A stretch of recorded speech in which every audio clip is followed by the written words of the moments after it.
Kung isa kang OFW na katulad ko, wag na wag mong hayaan kaibigan na tatanda kang walang pera. Kasi mahirap kapag matanda ka na at wala kang sustento sa sarili mo, kanino ka aasa?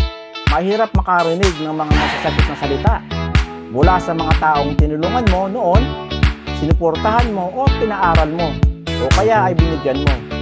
Tapos ikaw ngayon na matanda na, wala nang energy para magtrabaho. Walang maibigay sa'yo dahil mahirapan din sila.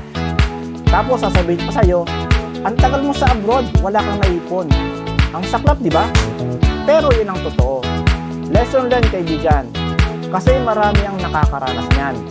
Lalo na kung isa kang OFW.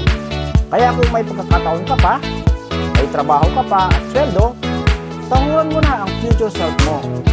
May mga nagsasabi kasi na bahala na si Lord. Siya ang magbibigay sa akin, tsaka nandyan naman yung mga anak.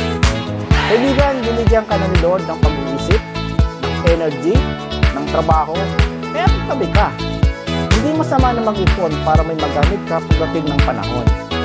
Kaya nga yung ipon mo sa ngayon, kapag meron kang tamang kaalamang pinansyal, mapapalago mo yan at huwag ipasok sa mga instant na kitaan. Meron kang magagamit kapag ikaw ay wala ng energy. Meron kang mga investment, meron ka ng passive income.